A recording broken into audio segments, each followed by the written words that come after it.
Hey, welcome back to Hanging Out Podcast. I always forget how to do this. We're hanging out with Julia Maddalina today. Hello. Yeah, we were already mid conversation Always. about yeah. Home Depot and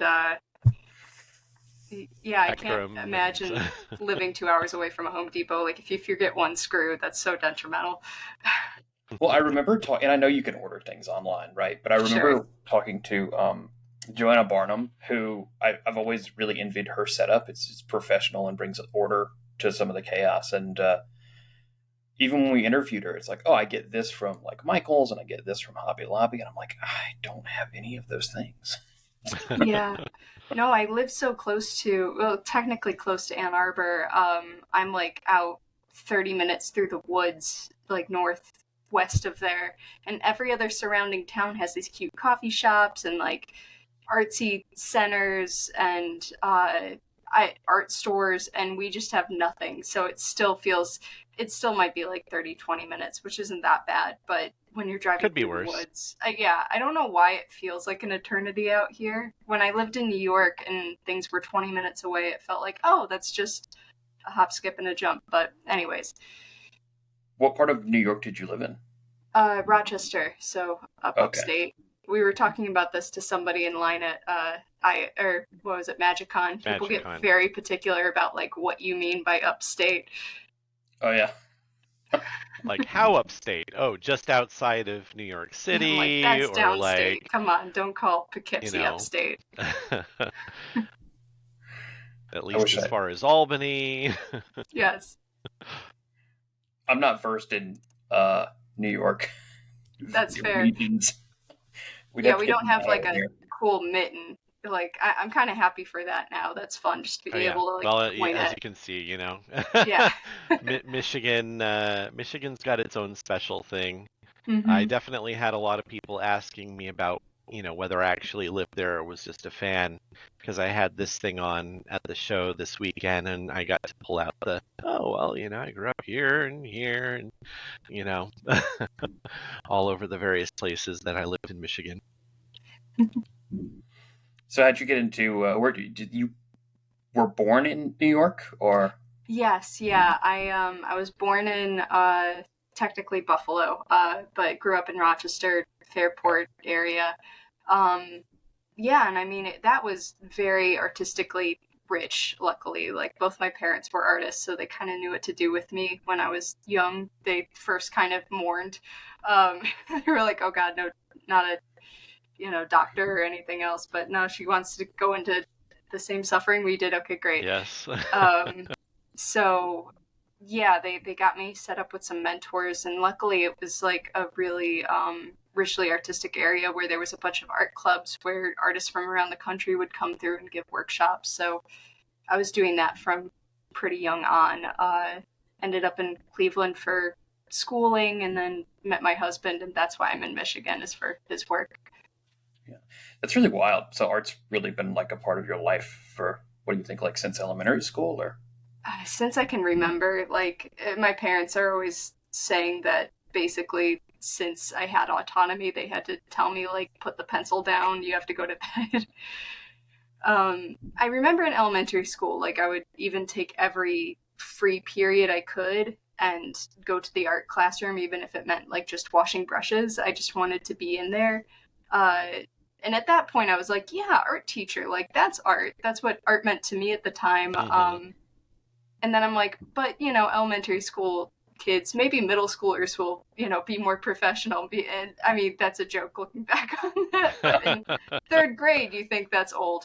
And then that went on until I was like, you know what? Maybe just teaching workshops every so often is is more my vibe. Well, when Uh, you think about it, it makes sense, right? You're growing up, and your most tangible art role model is going to be like an art teacher or something. Absolutely. Yeah. So, and then my next one was my first art mentor. And he had his own studio in downtown Rochester and did all sorts of wonderful works. He worked with NASA a whole bunch actually on doing some like nebular paintings and whatnot. He was really my bedrock for my artistic foundation because he taught me figure drawing and oil painting. when I started when I was 14. He he had most of his career in like Monaco and France. So when my parents and I came to him, he was like, his name is Steve Carpenter, and he went, if we were in France, this wouldn't even be a question, but would she be okay with the nude model? Because I think she needs this in order to progress.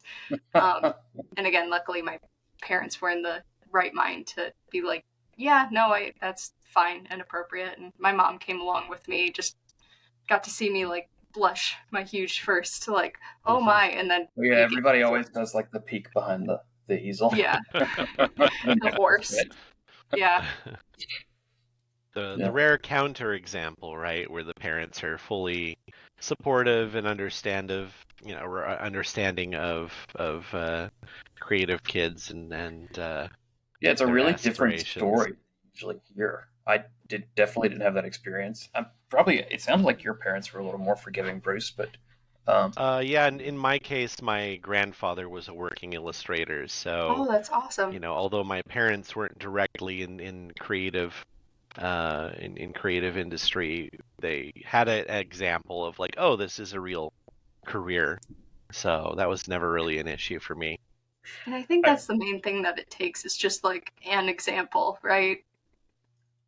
yeah, always remember, just like my mindset of an artist was always like an art teacher, which was still cool. They're always like, like the freest professors or teachers that you Yeah. have, and free thinking anyway. And then I remember people that are familiar with me probably tired of hearing this 100 times, but I was 12 years old and I was just reading the Drizzt books for the first time.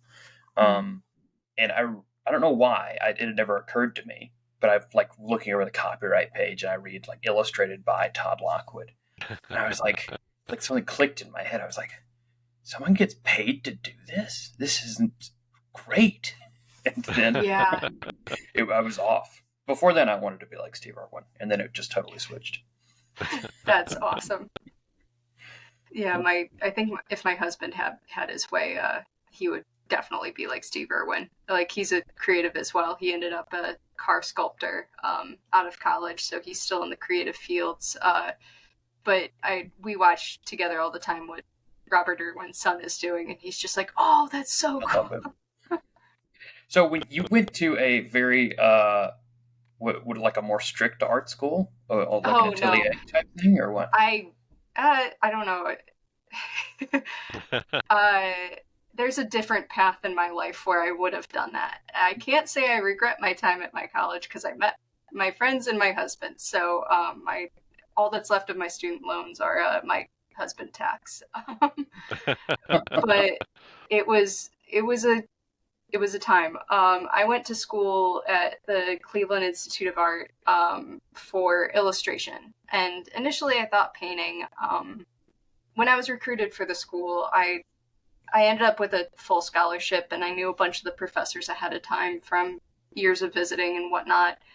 Um, and I got to be friends with the professors, and they kind of knew me. They allowed me to progress past freshman year, basically, in a lot of aspects.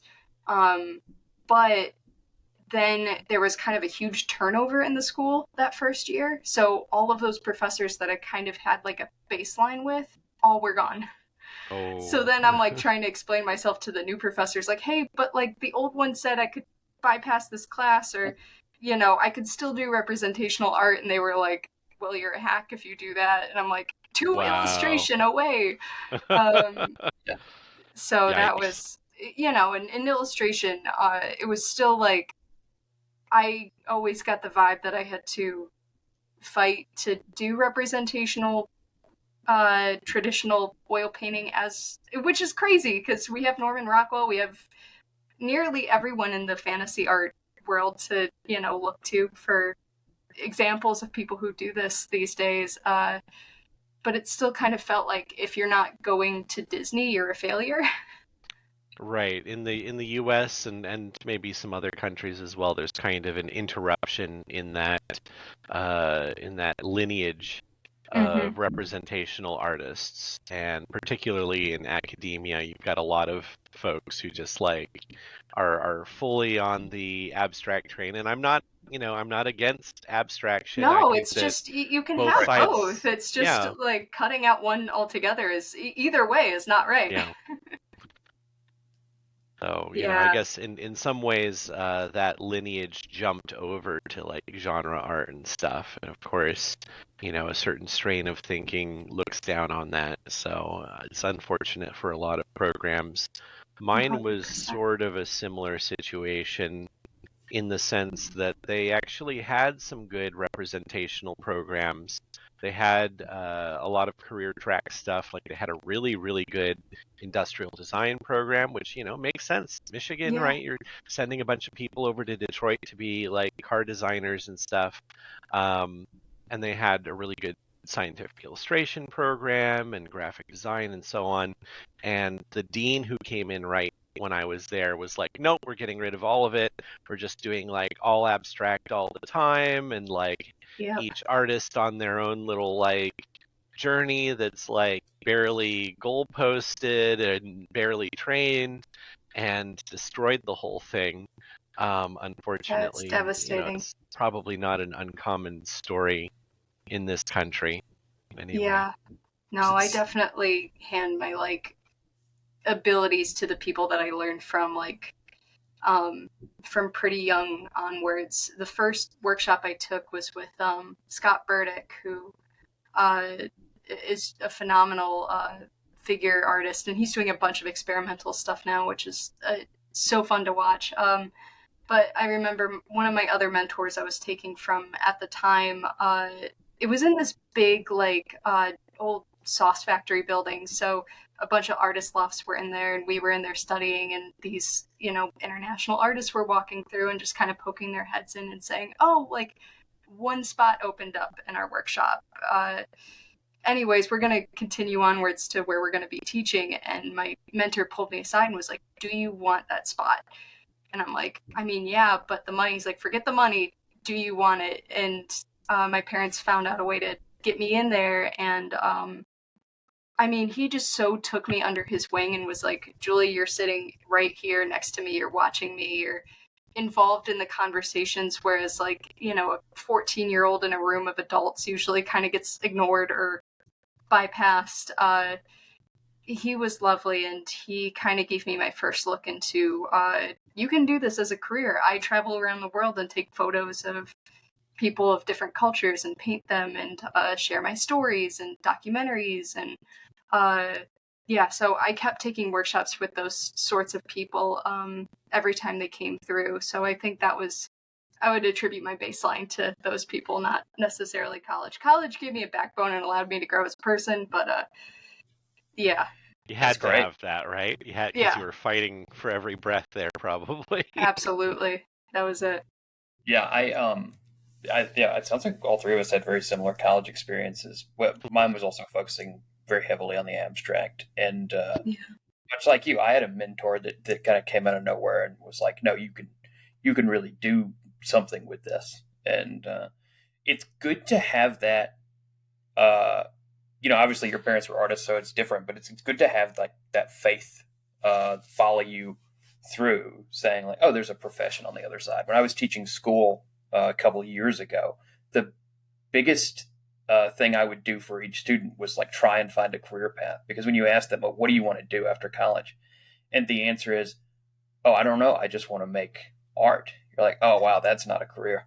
Uh, Yeah, no, that's valid a answer. hobby. I mean, But yeah, and at the end of the day, I mean, that's what I want to do too, but you need to also make sure you have a something roof more over your head. something more specific. I mean, it's not Yeah. that you can't make art and make a living. It's that you have to have a more concrete idea of how you're going to do that, right? Yes. Like if yeah, you're just like hitting the job market, like okay, who needs an artist? You will be, um, disappointed. yes, Yeah. No one's going to raise their hand. the great great reception of indifference. Yeah. Reception of indifference is an awesome way to put that. So, when you got out of school, did you hit the ground running, or like how long has it been since you were in the in school?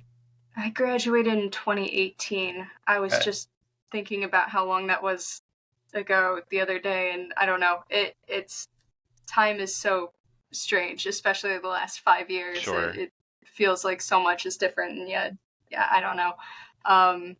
But yeah, right out of school, well, I started working with General Pencil Company, so I always had commissions running in the background, like one way or another. I think right out of college, that first year, I did a painting of one of my favorite teachers, which I won me a couple of bigger awards that I hadn't won up until that point. I did a painting that one of my favorite authors had bought, and then I did one of my biggest commissions yet for one of my doctors.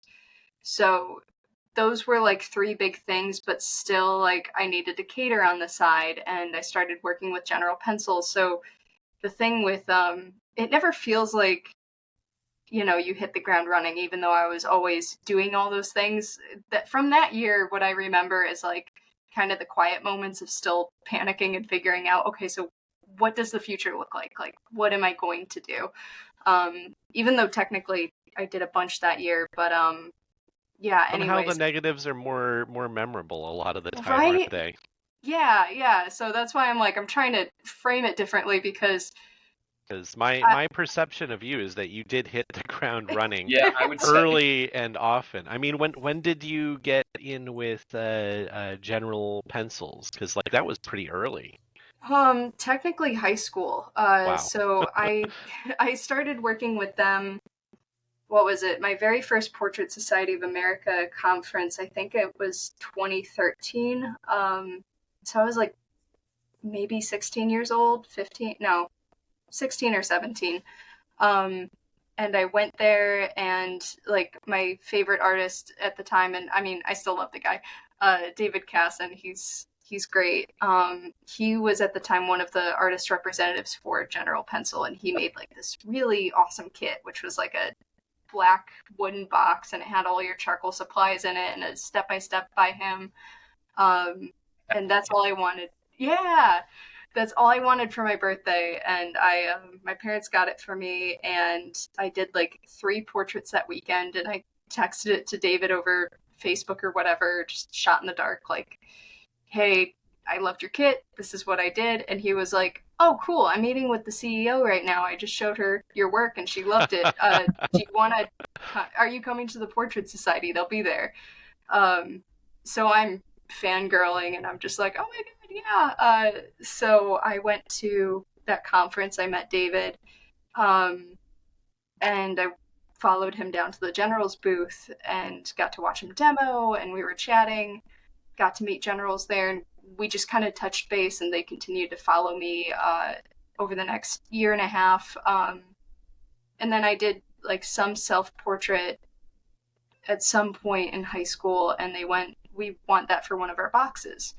Um, so that ended up on some of their products over the next 4 years. I mean, my college admissions like sold it as like Hmm. some of their products, which was very strange. Going into college and already having like my face on some of their merch. Right, Yeah. right. um, but then yeah, so once I got out of college, they saw that I went to Italy for a little while, and I had been traveling and succeeded. I made it back safe. So they were like, "You seem competent enough at that. Do you want to travel with us and do some shows and demos, and we can teach you how to sell our products?" So I took up that job. I think I was doing probably 5 or 6 shows with them a year at the maximum. And those were all sorts of shows where sometimes it would be only pastels, right? So it's like the International Artist Pastel Society show, where we would be selling, or it would be strictly to the buyers or just to different kinds of artists or teachers. So it got me familiar with a bunch of different groups of people, how they react in sales situations, or learning that some products just don't do well. And Bruce and I talked about this a little bit, how like now looking back on it, I'm like, wow, that was good training for any other con Right. I would For like to do in selling the selling future. your stuff, yeah. Yeah. Yeah, so All that's those side experiences, they do filter back in my experience. yeah. So none of it's wasted, but also very cool that your face was on their products and Yeah, I you was were getting just involved with this at such an early age. I gotta go back and look at my. I used to go through General Pencils like mad. I gotta go back and look because they used to have like. I wonder if I have. So you said your picture was on there. Yeah, it was they switched it out a couple of years ago because I was like, I can't keep looking at guys, this is bad. Like, because I did it so young, and then here's the when you mirror your own image, your own drawing, and you're like, Sure. Oh yeah, they, they mirrored the drawing, so then all I see is like The every mirrored version. yeah, That's not and how it's intended. yeah, it was like 10 years later. I'm like, I've definitely done better work now. Can I please like bid to? So now the drawing that I did, I think it's called like Lost Girl or something, young girl with hands on hips. That's on that particular box now. if But I find one, I'm gonna send it to you to get signed. That would be wild. That would be sure, insane. that's so funny. It is crazy. I always tell people that I kind of got everything good that's happened to me is because I was willing to ask people or not be afraid to approach people and ask people and be friends with people. And it's wild that all snowballed out of you reaching out to John Kassan on Yeah, Facebook, very similar to yeah. what I did when I was out of school. And I you'd be surprised at how many people won't do that. Well, maybe you wouldn't because I'm sure you've told people the Well, same thing. it's scary, right? And a lot of artists are kind of reticent and not willing to or not wanting to Or jump they out of don't. their comfort zone in the physical world at least. Maybe they do so in their art. Yeah, it's Yeah, scary. a lot of things. I would consider myself mostly an introvert, but I feel like when I'm emboldened by my art, I'm like, oh, I have something to share now. Um, that distinction actually kind of came over the Magic Con because I was like meeting new people, and like when I ran away from the booth for a second, Bruce, to go meet this YouTuber I really enjoyed, I was like more nervous than I'd ever been. But on reflecting and talking to my husband about it, I'm like, I think it's because I didn't have art with me. Mhm. Usually I'm like giving something to someone, or like they already know me because of art or whatever. And he did, but it took a second for me to. No one knows an artist's face usually. It's your social tag and art recognition. But That's why you need a yeah, hat. Well, it's exactly. particularly fitting for you, I think, to be able to open up conversations that way because you're a portraitist. Like that's kind of like the center of your experience so far, I'd say. And I mean, no one's gonna say no to a lovely picture of themselves, right? Like that's a great icebreaker right there. Yeah, yeah. Because for me, it's usually just I'm fine once I'm having a conversation with someone, but starting, I'm like, hi. How's the weather? Sports? I don't. How do we? Where are we starting here? Yeah. How's the magic since we were at Magic Yeah. Con? How was the game? Did you win and flip the card? Did you flip the cards? So you're getting more and more sort of fantasy style commissions now, right?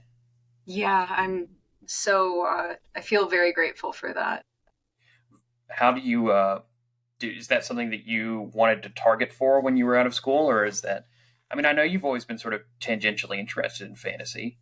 Yeah, so that's what's funny is that I feel like my my life has kind of been cyclical in a way. Like I diverted, not that I wasn't interested in portraits or fine art. I feel like that's a very core part of me. Um, but when I was really young, what I drew most of the time was dragons. I really loved drawing dragons, and I loved watching TV shows about fantasy and stories and fairy tales, and um, so that was also a core part of me. And I think a lot of my life leading up to me being just out of college was kind of trying to marry those two parts of me. And for a long time, I was just focusing on the skills because, I mean, A, I loved it, but B, I needed that vehicle in order to tell my stories, right? And do it successfully. So, uh, yeah, I mean, I've always been interested in it, and a part of it for me was I didn't know where to start or what stories to tell, and it. I know you know Drew Baker, Bruce. Are you familiar with him, Alan? Yeah, I know. True. I grew up around him, which is what's so strange. Like all those workshops I took growing up, he was always one of the participants, and he would be like right nearby me. So I'm like, Right. I knew Sarah since she was like super tiny. Uh, so coming into this world and just everyone knows Drew, it's so bizarre for me. But I asked He's him our because I'm, playmat guy, yeah, for anyone wondering. yeah, he's a delight, and he I asked him because I'm like, you do fantasy art. What would you recommend I do? Like what story I tell for my thesis? And he said I should check out the book The Name of the Wind by Patrick Rothfuss. And I'm like, oh, okay, I'll read that. And I did, and I loved it. And honestly, I don't even think Pat knows this, but I didn't even finish like the second book by the time I had started my thesis about the first. I was still listening to it on audiobook by the time I was working on.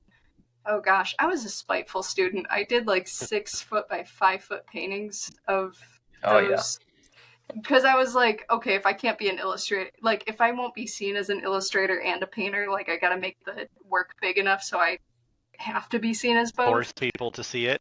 Yeah, it. Ooh, It's boy. crazy. You make something, the more classical it feels to the eye when you're putting it on a gallery wall. Right, right, and because I was like bidding to be in the gallery, and they ended up giving the gallery space to a graphic design student. So I just needed to build a gallery in the middle of the lobby. And I mean, it worked, but yeah, college was crazy. But So your college thesis was based on Patrick Rothfuss's work, and now you're working for him. How did that bridge happen? actually, I reached out to him at the very start of my thesis.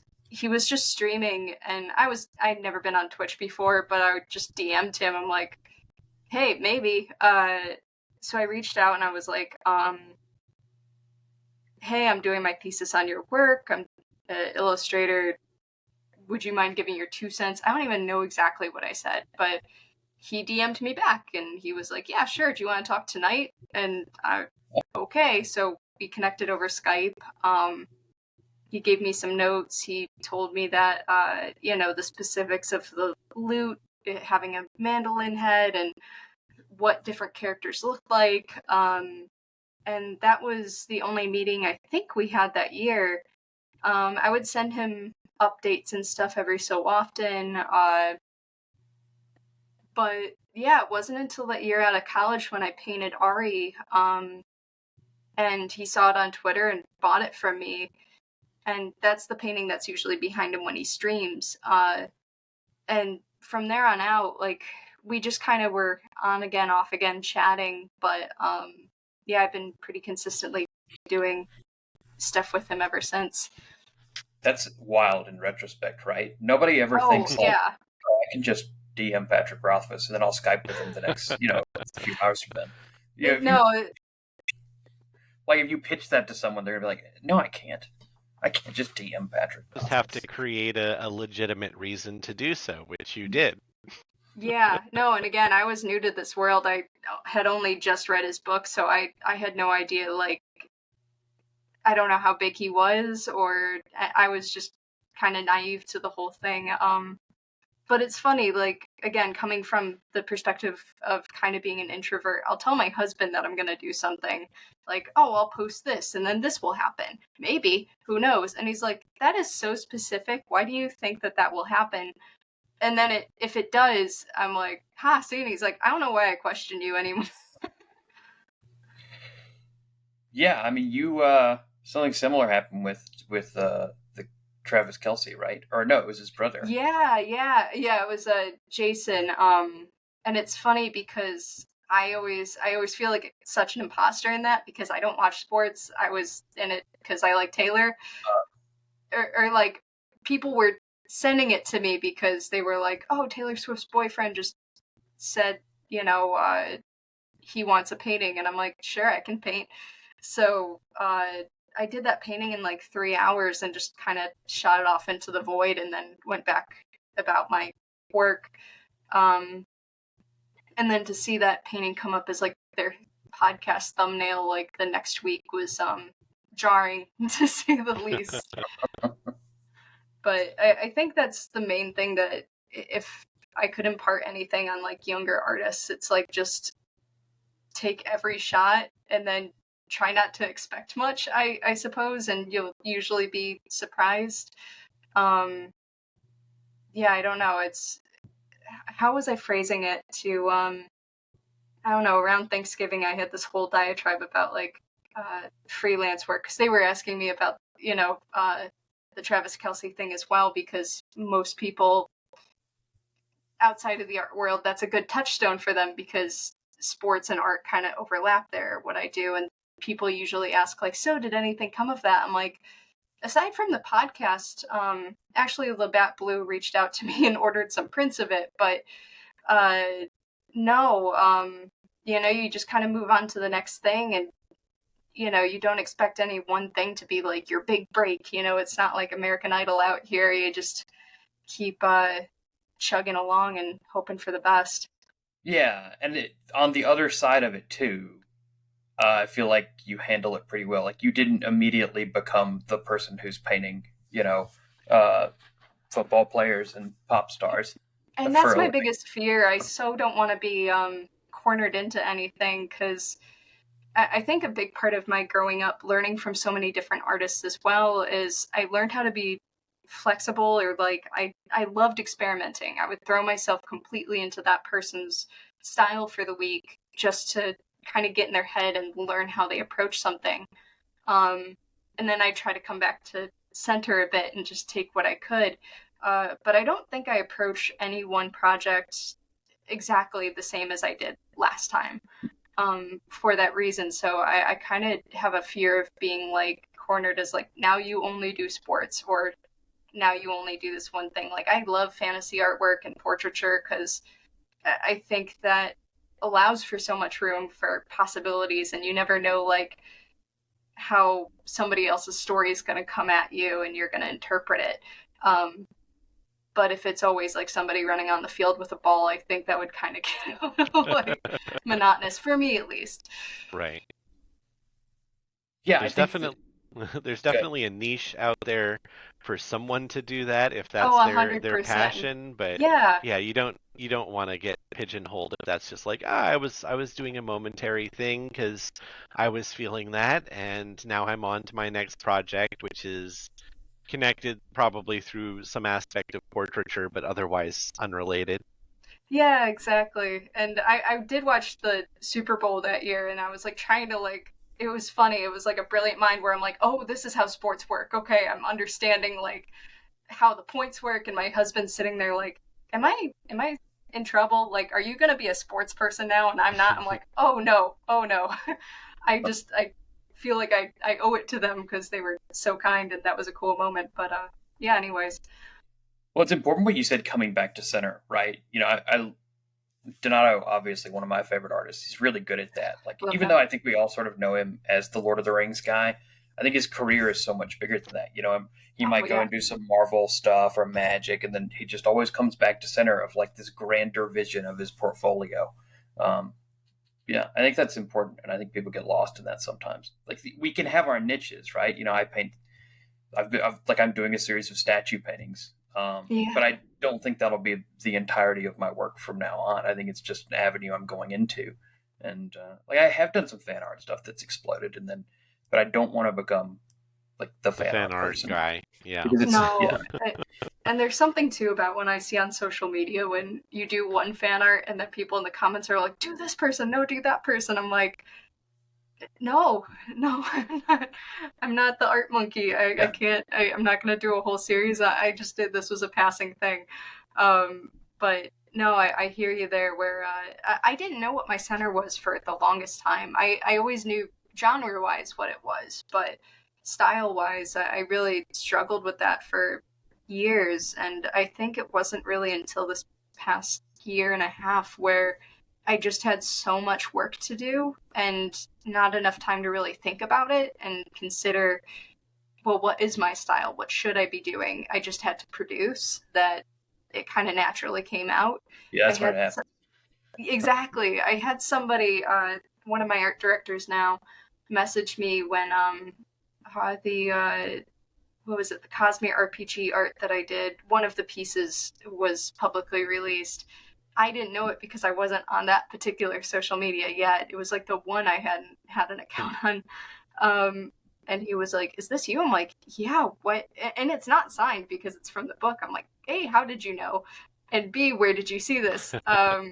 And he explained the whole thing, but that's still a new thing for me, is like people recognizing just the style alone, because I don't even know if I can verbalize it.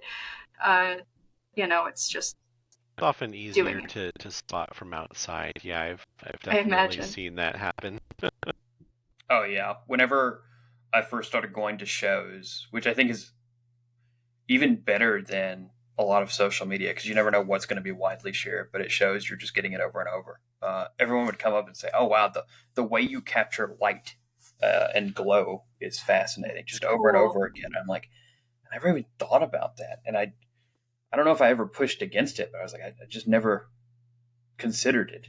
I'm definitely Yeah. not Thomas Kincaid, but Right, I was like gonna say you're not considering yourself the next painter of light. I do like Kincaid's work, but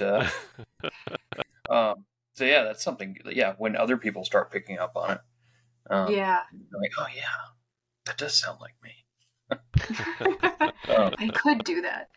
you are, uh, I guess, more what would you call it? Traditionally trained, and then switched over to digital, right? Or you're sort of walking both lines right now. Yeah, I walk both lines. It kind of depends on the timeline, and I always just call it like letting the work talk to me and figuring out what it needs. Also timing, but sometimes I always think back to not the RE piece that I did for Pat, but there was another one that I did for like a fundraiser at some point, and I digitally made the composition, but then I was really struggling with the painting, and then I was like, let it sit, and then I did something weird where I just only painted with a fan brush, and then that worked with that particular painting. So I kind of think of every project in that sense, where if it's not working in one technique, maybe I just need to pivot. I have one piece coming out. It's a cover of something that'll be released at the end of March. But that piece digitally, I just couldn't get a grasp on, so I printed it, mounted it, repainted it, and then photographed it, and then took it back to digital, and it was 360, it just 180 a different piece. Yeah, Um, I so feel that. yeah, so same as before. I need to just keep experimenting until something hits right. So it is very much walking that line. But a lot of works these days. Again, you and I were talking about this, Bruce, with like deadlines getting tighter and tighter with the sort of advent of digital, or the expectation of digital Hmm. timing. So I do what I can, but it's also nice when I am on the road for things, or I am traveling. An iPad's much easier to bring around. yeah, yeah. I started out traditionally for years, and then I remember when I decided to make the switch because I had tried digital and just never reached. Like it doesn't quite click the same unless you know how to Yeah. use the tools and sort of bring them to bear. But I remember I had a client. I'd done this quite large piece of like their D&D character, but they were paying a lot, and I'd really tried hard on it. And I remember it was all finished, and he said, "Oh, actually, we decided to change things. Can you move the arm somewhere else?" Oh And I was no. like, "Oh no, I can't." No. And that was the first client that I had that I was like, "Oh, they're so used to digital painting, you know." It's And then just as built it into happened, the yeah, dialogue. Yeah. as it happened more and more, I'm like, okay, I have to figure this out now. Yeah, I just have it in my artist agreements now, where I just make it very clear, like, once this is on the panel, That's it. I I well, also, if you need a large change, this is how much that costs. Yes, Yeah. yes, it is Because going it's to that be. many more hours and that much more material in order to do so. It's not just a lasso tool and boop. Set Um, that boundary. you try. And most of my art agreement, the way I put it to people, is mistakes, and then it's written in paper. Now, like, oh, I learned something. That's a Right. new bullet. Yeah, yeah. Yeah, the constantly growing contract. Exactly. Yeah. Marking out every single mistake along the way. Yeah. Yeah. Bruce and I were talking. What was it? A couple months ago. We mentioned this on some show. How like there's this bell curve of contracts where your contract like you're adding more and more and more, and they're so important. And then it seems like the bigger your clients get. Like I don't remember the last time I had to send a contract over. Hmm. Oh, right. Yeah, Because because the big clients typically will have like a mastered agreement because there's the potential of doing a bunch of work for them and they don't want to have to like send over a contract every time, right? So their contract tends to be like this general overarching thing. So it's very different than like sending contracts out to like personal commissions or like small clients, medium clients, that sort of thing. yeah, and then Yeah. outside of massive companies like Wizards, whenever you work for companies like I'm working for Grimmock Press, they have enough money to throw around that they're not. I don't know. They're fine with it. I haven't had to Yeah. do a contract with them. I find that the better set up a business is, the less likely they are to start throwing contracts around. Catalyst Games. 100%.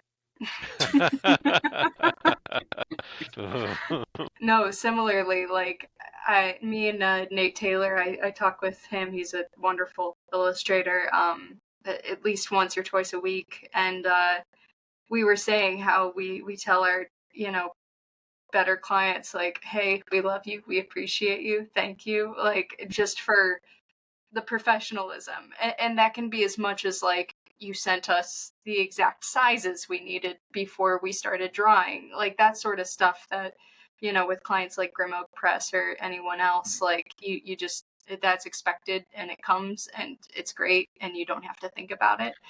Yeah, Nate does a lot for Sean too at Grimmock. Yeah, Have you worked for Sean yet, or have you met him? I'm working on it. It's Aha. happening Oh, that's your currently. cover for March. No, that's not. That's a different thing. Okay. Um, but yeah, no, I don't know when that'll come out, but it's I just asked him today with the spread I sent home, like, can I take this to oils? Great. So Sean's so wildly different than any. Like I've worked for big and small companies, and he's so wildly different. I will send him so much, and he's just like, "Looks great. Trust you. Keep going." Like dude, I it was makes just you talking That's the to dream. I was just talking to Nate about it where I feel makes you like, nervous. yeah, no, I don't know what it is. Just like, no, it can't be great. I need something. I need feet. It can't. No, like, Yeah, I feel like Bruce said, "Oh, that's the dream." It's not for me. Like I need a heading. Like I often have to beg him. I'm like, I didn't say please. what kind of dream it was.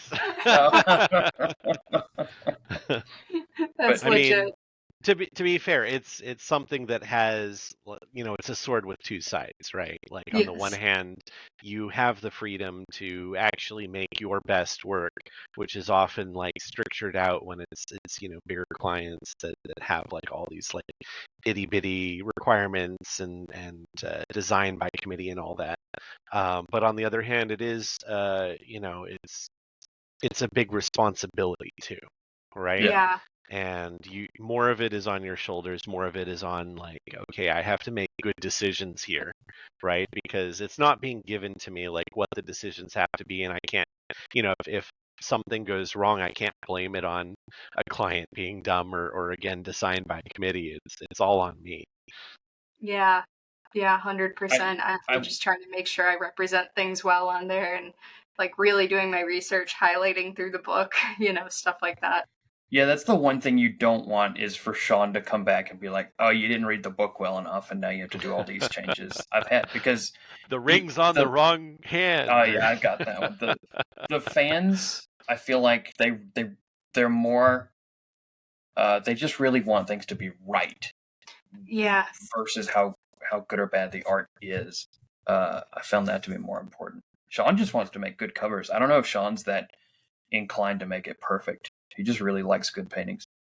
Yeah, and I respect the hell out of that. Because that's the other thing about like Name of the Wind, right? Like I've become so familiar with that book over time and with Pat's vision, and now when I'm asked to do stuff or I get feedback, sometimes I have to be like, well, that's not actually what Pat's intention was there, or that's yes, I know I have stars inside the moon, crescent moon, and that's not how real world works, but that is how it works. I remember my thesis advisors being like, well, no one's going to get that. And I'm like, but that's how it is in the book. And it's so symbolic for, like, I know I Well, don't want to be, what? And I guess the question is, who is the client in that Right. scenario, right? And ultimately, it was Pat, which is why you're working with him, not your thesis advisors. Yeah. Exactly. Yeah. And that's another thing too, where like, and on Reddit and stuff where I see people talking about like the loot heads I do, I'm like, no, that is how it's supposed to be. I know that's not exactly how a loot looks, but it's a trooper's loot. Anyways, yeah, so I not that I live in fear of the fans. I want to make them happy, but also I'm a people pleaser. Yeah. Yeah, I've definitely run into that. If you look up my Valkyrian work on Reddit, you'll see that. Oh no. Whereas, Yeah, like, never Google yourself. yeah, I had to learn that the hard way. But then when you do get it right and it all lines up, it feels really good. The work I've done for Not Another D&D podcast, everyone's really loved that 100%. That's wonderful. Been fun. It's cool you're working for Grim Oak. I didn't know that at all. Yeah, no, I hope it's cool that I said that I am. He's lovely. Yeah, I can't wait for well, hey, more of that to come. If you do something wrong, there's no contract. So fair point. Oh God. I never had to sign an NDA, Sean. So yeah, I'm still not saying what it is. Yeah, right. He trusts you to be a professional about it. So, are you enjoying? I mean, like, is that where you're gonna keep heading in your future? Just more kind of fantasy cover? Is that the dream for you now, or?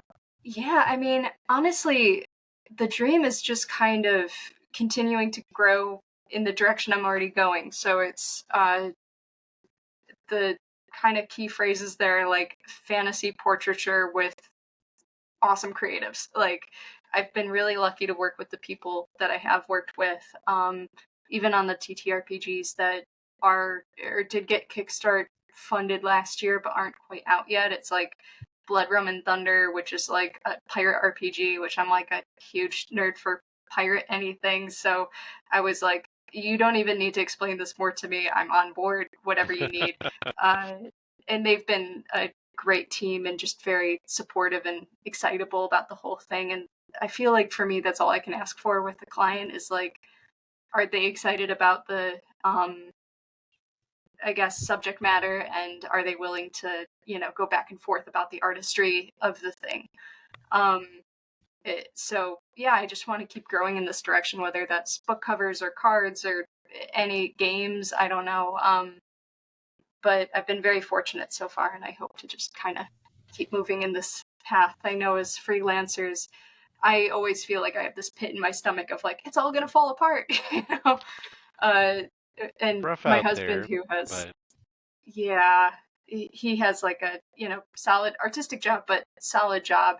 And so every time I talk about this, he's like, no, but you have people that like you and jobs and, you should be fine, feel fine now, right? And I'm like, the feeling and knowledge are separate levels right now. Yeah, I feel Sure. like you and I have very similar mindsets with all this. Like, I still feel the pit in my stomach, like you're talking about, like the House of Cards is going to fall down. A lot of people call it Yeah. imposter syndrome. I've never felt like an imposter. I just feel like, impending doom. yeah, like it's like I have something due right now, and there's this ticking clock in my head that's like, oh, you're not doing your job, man. You're on this podcast. Get back to work. No, I hear you because my brain never shuts off with all of this, and I know part of that's just like work ethic or me really loving what I do, but I told Bruce this weekend, like at one point a couple weeks ago, I woke up and I don't know if I was just out of REM sleep when this thought occurred or if I was already dreaming about it, but I was like, I remember waking up and realizing what I was thinking about was, oh, if I go to frame this painting that I did that is on glass, I should really put weatherproofing around the inside of the frame so it doesn't crack. And I'm like, why am I thinking about this at 3 a.m.? My God. It happens. Yeah, exactly. So Brain just no, doesn't shut off. it doesn't stop. Yeah, well, I mean, don't you from I can tell you from an outside perspective, you're like skyrocketing, and there's no signs of slowing down. Thank you so much. We talked before the show. Like, I don't exactly remember when our paths crossed on social media, but I remember being like, "Oh yeah, this person's still in school. Their stuff is really good." And then, years later, Suddenly you're like, "Wow, this person's stuff is really good." Yeah. Thank you. Thank you so much. Like, I think I was working professionally long before you, and like your Instagram's already like 8 times bigger than mine. So Thank you. For Instagram stuff, I try to understand the algorithms as much as a person can, and still I'm like, I don't know, I try to do my research and be like, okay, this time seems to work for blah blah blah, and I'll post something that I think is pretty good, and it'll get like half the likes that something that just is fan art will, and I think the fan art and stuff is what kind of drives the followers at least, and then the people that stick around are Sure. completely different stories. So yeah, I don't have any. Fan art's an easy hook into people, right? Like, Yeah. but the main thing that you're doing right that separates your IG from Alan's is that you're posting it all. that's my problem. Is I'm stuck in NDA jail, and I know I can repost old stuff, but And that's what I'm doing right now too, where I'm like trying to stick on the Throwback Thursdays because I Yeah. know it's gonna be a minute before I can post anything new. whatever happens, don't do what I'm doing. I'm working for 3 clients right now, and I can't show any of the work, and they're all like months long projects. So I don't know. I just Throwback Thursday is a good one. I got to do that too. Yeah. Yeah, I don't even know if that's really a thing. That feels like such old like millennial Instagram to do that, but Old millennial, huh? I mean, yeah, whatever. But like early Sure, Instagram, I remember that being a thing, and right. I'm like, I don't know if anyone cares about this, but it's a good excuse for me to keep posting. Yeah. You don't have to call it anything is the thing, right? Most people are not that sensitive to seeing older work reshared. You can come up with different sorts of hooks or like reasons to share it. Like, You're oh, I was 100%. just thinking about snowy scenes today because it was snowing here in Seattle, which it doesn't usually. So I'm going to post this snowy landscape that I did, right? Like, you don't need much excuse. You're No, really you're good at doing that. Whenever I sit down and try and write something similar, like, oh, fall is in the air, it's my favorite season, it made me think of this painting. It feels so kitschy for me to do that I talk myself out of doing it. I hear but you, then Alan. when I read Bruce's post, I'm like, damn, he's good at this. Well, Exactly. I've got probably a hidden side that's more of a writer, like definite like I've gone back and forth, and at various times I've been like, oh, I want to go for writing, and then like, okay, well, art school's gonna be how I get in the door at my university, and then you get there and it's like, oh, they're destroying the art program. Well, the writing professors are still pretty cool, so I'm gonna focus on that. Oh, I can't get art jobs. I have no idea how to make any of this happen. Okay, I'm gonna go to China and try and start a travelogue magazine and do so it's kind of gone back and forth. So in line with what we were saying about like every part of your experiences sort of figures into your career. Writing definitely figures into mine. I do feel very much like a fish in water whenever, at least whenever I'm writing something short form like that. It feels very natural, so I'm glad that comes through. 100%. Yeah, for me, I'm just happy to have like the Thursday thing just gives me a schedule and an excuse because it's similar to the Sure. portrait thing, right? Like coming up to I just feel like somehow I need to be invited to post, even though I know that's not the case, like logically, but Yeah. yeah. I just like sharing new work, so it's difficult for me because the thing that got me into social media in the first place was like, look at this, look at this, look at this. Just when I'm first coming up, you're doing something new every day, and Yeah. Mhm. I could do things like I don't know hour studies in the morning, but then I'm not working on bigger paintings, and I don't know. Right. It's like currently I'm working on 10 pieces that are in various states of completion, and No. it's like I don't have time to do a random plein air study or whatever at the moment. Like, Heard. sorry. If I were to work on 10 pieces at once, I might just leave the house and never come back. I don't know. It would break my brain. Well, in my case, it's more like, okay, I've got these long deadlines for a bunch of pieces. Some of the stuff for D&D, for Magic, for at least one other client in there, and some of it has to be digital, and some of it some of it I wanted to be traditional, but also it had to be traditional because I spent a month in China, and I don't really actually enjoy doing art on my iPad all that much, unlike you, Julia. So I was like, okay, well, I can bring these. I can bring these like aluminum boards to paint on in my luggage, and I can just sit down and do traditional stuff and make good use of my time over there. So per force, it was like parts of my schedule were sort of separated from each other. It's like, okay, here's the couple of weeks where I can do the digital stuff. Here's the month where I can work on the traditional pieces. Okay, I'm back in the States. I can sort of do the finishing touches on all that stuff and just be like, okay, like this evening we're working on that one, and like boom, boom, boom, get them out the door. Yeah. No, I hear that. I don't even want to think about how many I have right now, but it's a similar thing where it's like a bunch of things, but all with kind of long deadlines. And then there's the personal things I want to do and the personal competitions. So every year I feel like I come up with a different system, or I at least have everything written down in triplicate. So like one version on my phone of my schedule, one version written down. And then this year I started doing like kind of like the SNL, like corkboard and post-its where I just keep moving Right. things as like the priorities change. Just because I have to find a way to keep it all organized so it's not all up here. Yeah, when you have to start writing things down, you're a real professional. Because otherwise Or things you slip through know the that you're cracks. really ADHD and you need to externalize your organization, otherwise it's not going to happen. Yeah, 100%. There. I got a calendar. I could turn the camera. I was committed this year. I'm like, okay, I'm gonna really keep track of things. In It's still in April from last year, so just need to take that one down. Never. I committed to it for like 3 months, and then There you go. went back to the digital schedule. I've got my physical calendar right to my side here. Very, very important. I would be lost without it. hmm Julia, No, I've for got a. me, Huh? oh no, go for it. No, I want to hear what you're gonna say. Oh, I was just gonna say, like, the nice thing about the physical one is I'm always like thinking about something I should do next week, and then I'm like flipping through or like writing just weird reminders to myself, like remember to do, a post this day or laundry today. I don't know, whatever the thing Right. is, but I'm always like, oh, things passed me. I need it. I actually wrote it down. How Yeah. about that?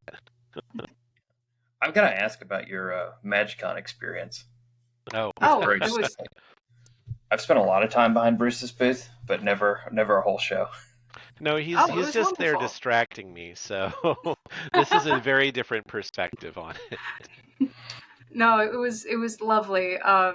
Yeah, MagicCon was unlike anything I'd been at before show wise, because I was telling Bruce a lot of my show experience, like I was saying before, was like general pencil and like artist to artist or materials to artist, and a lot of it was like me having to explain the materials to the people. And this time, I mean, it was like a college education level like of input for me this past weekend. So it was a lot of learning, and even learning from like the people coming up with their cards, because I'm still new to Magic. Like I've always loved the art. I never really knew like what made a card more powerful or a better card or whatever. Right. So when people are coming up and talking about it, like, it was just a lot of listening and taking everything in. And then by the end of the day, like, all the knowledge hits you and you just have to you have to Right. sleep. Decompress. Yeah. It's a little invigorating because I can't, like, I remember going to my first shows and, like, I don't, it's very similar to you. I don't remember the last time I learned that much that quickly. And it just gets you really 100%. going, you know? No, absolutely. Yeah. I feel like after I got that big day of sleep, Tuesday, I got so much work done because I was just like, okay, I have a bunch of new ideas on how to approach XYZ in my career, or now I have a new direction, or, you know, not, I'm always going in the same direction, but like, you know, I want to make sure that I'm still posting and kind Yeah. of staying in people's heads or whatever post con, and making sure I'm like staying connected. I've been reaching out to everyone I met and just saying, you know, thank you. It's been great to meet you. You know, So if hope you, to see Follow you up, around. very important. Yeah. good follow up. A lot of people don't do the follow up, and that is really the weakness for a lot of artists. They're like, oh man, I expended all of my social energy on that first contact, and now that's going to get me the job. It's like, no, it's the follow up that eventually gets you the job. Yeah. 100%. Being the kind of person people want to talk to.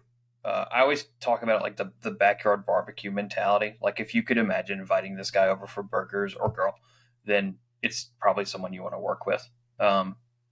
That's not I coming like off that. as, yeah, not coming off as like uh, just in it for the money or Just just in it for career the job. focused, Yeah. just Yeah. just a ladder climber.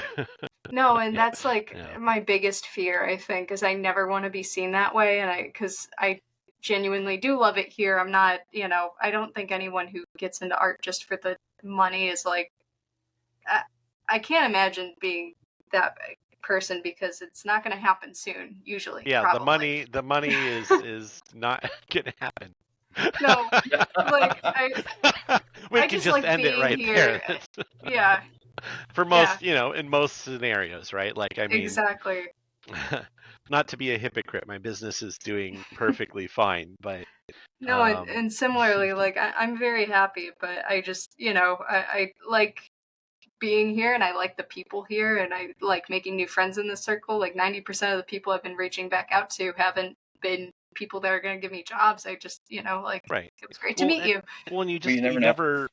you never know, and that's the thing, is that just putting out those friendly little feelers of like, hey, it was great to meet you, and then you have a way to ice break the next time you see them, and like a few meetings down the road, they might no longer be an illustrator, they might be an art director, like you never know True.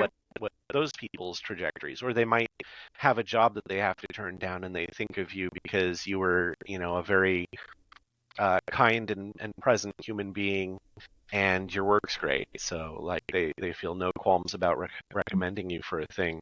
So you really never know what's going to lead to what, and that's another reason why you can't go into interactions with this assumption, like, okay, this is the one, this is going to be my big break, right? Yeah, 100%. Or like people, nothing bothers me more than the people who like will only focus on one person because they think they're the person in the room Sure. that's going to get, like, I'm like, Well, I don't know, it's and the gross. flip side being the way that that sort of person rudely casts aside the people that they don't think are going to advance their career, and it's like that person you cast aside might have influence over your career someday, like, Yeah. from both a pragmatic and a kind humanist perspective, that is a big mistake. Yeah, no, even like I said, I'm a people pleaser. Also, I just like making friends, you Yeah. know, again, and as a not extrovert, it's kind of a weird dichotomy, but I just can't. Yeah. So anyways, that's my biggest fear, is I'm never like, I don't want to come across that way when I'm reaching back out to people like, "Hi, please give me a job." It's like, it's just, you know, cool, we were in the same place. Exactly. Hello. Yeah. I, yeah. I want to say it was Irene Gallo that told me this, or I might just be thinking of Greg Manches. That the an artist that's easy to work with and hits their deadlines is going to get hired a lot more often than an artist that's difficult to work with but has much better work. You know what I mean? Right. Yeah. Like, Yeah. yeah. Well, Um, not to mention, there's just so many artists out there with good work that you can pick one who has good work and good work ethic and nice interactions too. yeah. 100%. I've got to ask. So since this was your, I know you're dealing with like General Pencils and Patras Rothfuss and getting commissions. Um, since this was your bigger first step into like a personal artist's, I don't know what I'm trying to say here, booth. Were you surprised at the like amount of money being thrown around, I mean, or did you already know that was sort of a thing? I would say I was surprised at the amount, but like also I've heard rumors, like I've heard the tales of Uh, Magic the Gathering, yeah. like how much so it was my first time seeing it, which was intense. It's a very different type of event from most of the other From ones others? that I do. I'll say that like, when I go to a Comic-Con or something, I feel like I'm a hawker, like trying to bring people in, trying to, very actively explain, okay, here you can look at these prints and there's stories on the backs and you can get the context that you need and here's what you need to know about the pricing. And a Magic Con, people just line up, like they know that you're there. Um, They know that you've done the art for the cards that they like, or in some cases they'll spot the fact that I did Slay the Spire or whatever, or Witcher stuff or whatever. the And jaws that just fell to the oh floor and yeah. Slay the Spire, always so funny. That was the other great part about being behind your booth was just like people watching in that respect. It was so cool. Amusingly, like I think it's happened for a lot of my folks assisting me. They always come in thinking that Magic the Gathering is going to be the big draw, and it's always Slay the Spire. It's like this that's my little indie game that is like way more of way greater import. And I mean the thing is like, okay, you go to MagicCon, they've got like 50 magic artists. Like you're expecting to meet magic artists. You're not expecting to meet an artist on this other random game that you like that had like 3 artists total working on it, right? Like the odds are very different there. And so Yeah. that is a bigger surprise, and that is, therefore more exciting than that's magic at the that's my magic. claim to fame in a lot of my friend groups. I'm like, yeah, they don't care or know who Donato is, but I'm like, oh yeah, I know the guy that did Slay the Spire. And they're like, whoa. Yeah, and what I was saying to Bruce all weekend was this is like the best PR campaign for Slay the Spire for one particular Oh individual that's yeah. ever been. Because it was just like 9 hours a day straight hearing how great this game was. Yeah. And I'm like, I guess I gotta get it Yeah, now. everyone coming up and saying, "Oh, I played it for 200 hours. I played it for 500 hours. I played it for 1,000 8 hours. hours. Yeah. I bought it on all my devices." Like they're all coming up and absolutely selling the hell out of it. Yeah. Well, and there's sort of this thing like as illustrators, we work on all sorts of projects, and some of those projects are very mediocre products. I'm not going to say which ones or anything, obviously, but like like you're coming up, you're working with all sorts. Um, it's a real pleasure to work on a product that you can like 200% endorse. Like I've got a Yeah. thousand hours of play in that one, so it's like I'm just as excited as the fans to talk about that particular one. Yeah, when people come, not as obviously not as out there as Slay the Spire, but when people come up and they know like not another D&D podcast, it my heart flutters. I'm talking to Yeah, a fan suddenly. I love it. Yeah. and you're No, Um, when you also a get to geek fan. out with people. Yeah. yeah. So now I only asked the money question because it was a surprise to me when I first got into it, and I think I think a lot of people maybe 10 years ago were not thinking it was a money making endeavor going to conventions. I mean, Right. obviously it is, but not Right. the numbers that people I think are Well, making now. and you sort of, I don't know. There's some aspect of sort of infantilizing the idea of it, where people think, oh, okay, like the proper pro job is to work either in studio or freelancing for these big ass companies, and like going and doing an artist alley table is just a thing that you do like when you're not quite as professional and you're just trying to get your stuff out there, get seen or Hawking your whatever. wares, like you said. Yeah. But in many respects, like, certainly not true for everyone who's ever done an artist alley table, but there is a lot of money changing hands. And some of those artists are making way more money than those big AAA film and game concept artists that everyone thinks are like um, Yeah. the peak money makers in our industry. And yeah, they, some of them get paid well too, but like, there's another side to the whole convention game, right? Like that can potentially work out for It's people. it's different kind of work, right, than we do. We're doing mostly different IPs, but our own work. Bryce, do you guys know Bryce Draws? Bryce Go? He Sounds familiar. you don't know him? I I'm love his really work. bad Um, with names to, yeah, yeah, he's getting close to he's this close to making six figures a con. It's insane. that is crazy. He does a lot of fan art, but it's like fan art in his own style type of thing. Sure. But I think I he's mean, one of the that's best at it.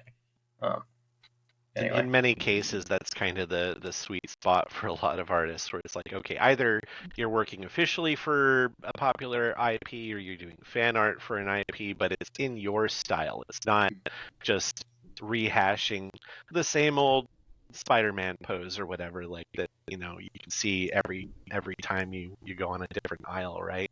I'm not Um, familiar. What Spider-Man post? oh, you're not familiar with Spider-Man. uh, um, no, my tie-in to that was, what are you applying to Dragon Con yet? Oh, that's a great question. So yeah, I've been putting a lot of thought into it, and I think the big problem this year for me is that so much is in NDA, especially stuff that would be like, I think, decent sellers, that I think this year I just need to kind of put my focus in on like finishing that work, because I've got like at least 7 different versions of that I need to finish by the end of this year, and it'll come out by next year. I feel like I should just wait and apply next year. Yeah, we were talking about this Okay. at the con because Dragon Con, strangely enough, for Julia, came up several times, and we were talking about like, when you're considering doing conventions or whatever, like independent art type stuff, timing it can be important, because I do see some people who get discouraged because they jumped in like a year or two too early, and it's like, okay, you jumped in this year, you took a loss on the show because you didn't have your name out there, or like the various IP products that you could sell as your own merch didn't come out Some sort just of yet. series. Yeah. But if Yeah. you'd waited like a year, like when the stuff just dropped, you might have done okay. And if you That's waited true. 2 years after people have had a chance to use it and come to love it in their own life, then you'd have a really good con. Right. Yeah. And also, I'm thinking about maybe even Dragon Steel in the future, like once all of that Oh artwork yeah, is out. yeah, Like looking into that. 2026 it will be a big year of applying for stuff for me. But yeah, like once I talk to you guys about like, do I just, drive with all my stuff so I can have like a booth, or do I just think smaller and do a table? But all my artwork, I think, shows pretty well in a booth, especially after IX. I was like, Yeah, and you've it, got originals. yeah, it would make more sense for me to do a booth, and as long as I'm at it, I just want to give it the best shot I can. Yeah. I can say from personal experience, my stuff does not sell in small sizes, or doesn't advertise well in smaller sizes, I should say. And especially being new to the sphere, like I think at least the scale and the presence of it will help me, especially being less of a known quantity. yeah, that whole controlling your space thing, Bruce probably talked to you about that a lot. Mhm. Um, that's sort of the new thing now in art alleys. Rather than go for the gallery wall, is to make like a space. God, what's the guy's name? Justin. Help me out Are you here, Bruce. thinking of Dustin Panzino? Panzino, yeah, Yeah. where he's got like the big overhang, like his whole booth looks like a He's medieval hut. created this, well, he's Oh, that's created cool. this like anime medieval fantasy merchants booth, Yeah, I would Whoa. describe it did you look as. it up? Go look it It's up, No. Julia. You'll be it's like, Yeah, wow. here, incredible. wait. Yeah. I'm not saying you should do this, but he's really talking about It's a good controlling the place. example of what you can do, and it's the thing that perfectly fits his work. I wish I had an idea that perfectly fit my work as well as that. I feel like my work should be maybe hanging on like a rock wall Yeah, in like a Some grotto somewhere. non-Euclidean, like, booth style. Yeah, it should be like this weird Lovecraftian grotto probably. That would be Um, sick. but the flip side is all of that decorative stuff also takes up space and weight in your suitcases, and because I'm flying to most of my shows, it's a little difficult. Um, yeah. Bruce and I break down faster than anyone else at the shows. yeah. We're always the first two done. Yeah, because I So love the idea of, like, I don't know, even as soon as I got my own studio in college, which I ended up hardly ever using because they wouldn't allow me to oil paint in there. So I'm like, okay, I'll go back to my apartment. But immediately I was like, okay, we're hanging up fabric, we're getting little lights up. Like, I want to own this space. So I know it's something in me. I just need to, like, figure out what that looks like, I suppose, and yeah, how much space that would take up. Because with Dragon Con, I could drive. I drove to IX, and that's about 9 hours. I needed to stop in the middle, yeah. but I just do that again How for far Dragon is Con. how far is Atlanta from you? About 10 hours. I feel like I drive about 10 hours to every show. 9 Yeah, to I 10. feel like that's a decent radius, especially driving alone. I'm like, if I stop in the middle, I should be okay. Yeah, yeah. Oh yeah, like stopping for lunch or something. I found Or a hotel. or stopping for the night. Yeah, I mean, Yeah, if you're driving If by you're not used yourself, to doing it, if yeah, you're not able to like switch off with someone else, if you're switching yeah. off with someone else, you can do a 10-hour Oh, yeah. for day of sure. driving. But I wouldn't Yeah. want to do that all by myself. No, I definitely need sleep. My body doesn't have that endurance for Wow, more than 5 hours, but I'm figuring out I'm an maybe anomaly eventually. today. Well, My some people cap. can certainly do that. We always joked about my mom that she had buns of steel because she could just keep going. Like she drove all over the country after she retired. She fitted out her van and just went from national park to national park. But she's So one of the cool. few people I know who could like do that happily. My cap is 15 hours. 15 hours, I'm getting a hotel. Wow. Anything under that, I can wake up at 4 or 5 in the morning, and then as long as I wake up early enough and start driving, the drive feels like a distant memory. 10 That's hours really means I'll be cool. there at what 2. So Damn. You you know, know, That's awesome. so Yeah, my husband can do that. He used to drive 12 hours from Cleveland back to New Paltz during college and just in one shot. And I still don't know how he did that, but well, if you've never loaded into Gen Con, I hate the way they do load in at Gen Con, but that's beside the point. It's a longer process because they have this whole marshalling yard thing.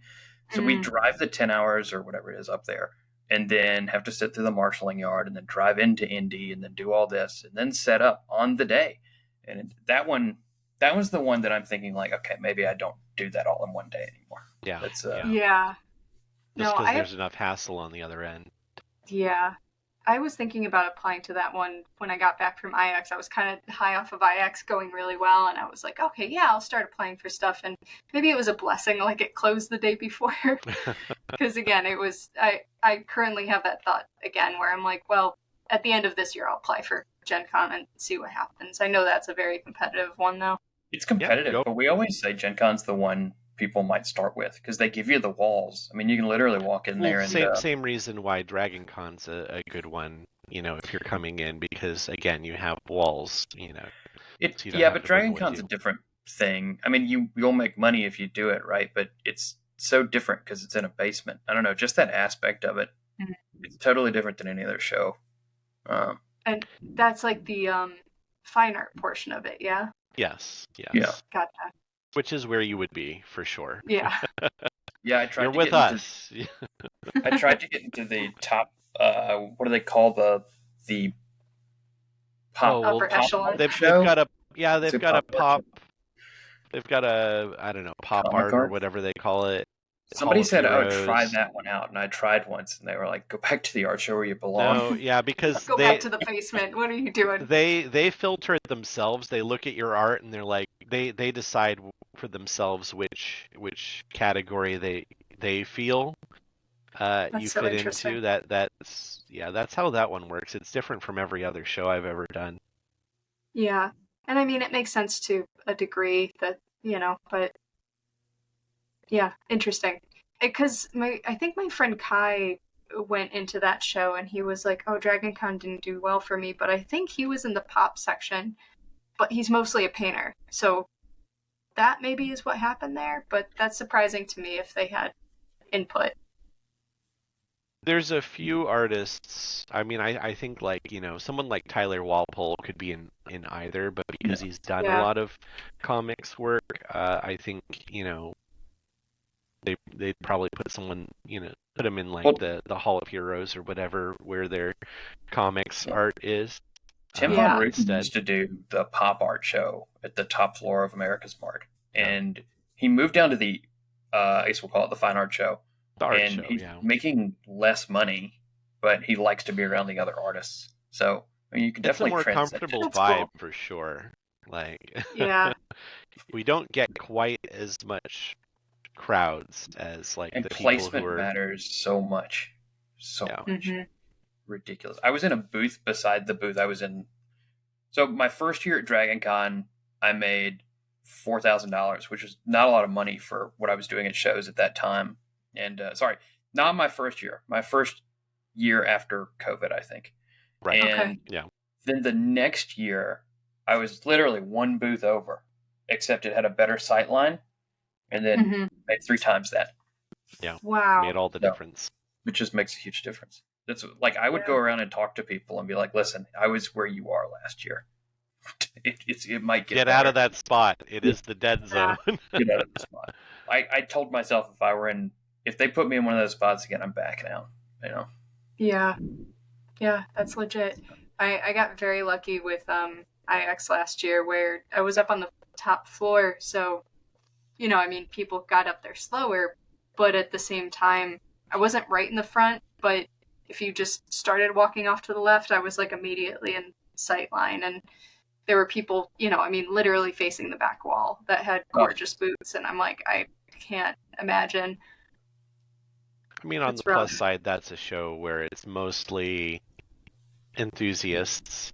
Well, exactly. Like collectors gonna and get stuff that are around. coming to find you, yeah. People are going to amble around and see everything.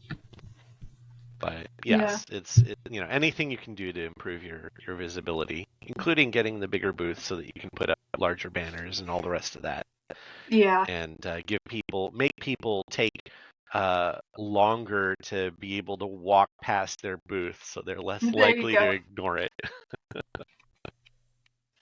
Well, 2:30 is my cutoff time, so I've got 3 more minutes, and I gotta go. My wife is coming back from Belize today, so I gotta. Wow. Oh, sweet, yeah. She's been eating. I saw that post from her, and I was like, I wonder if Alan's down there. No, I'm not. Those are like the guided tours, and so even the net cost to go on those was what, $5,000. I could do that trip for a Yeah. quarter of that easy.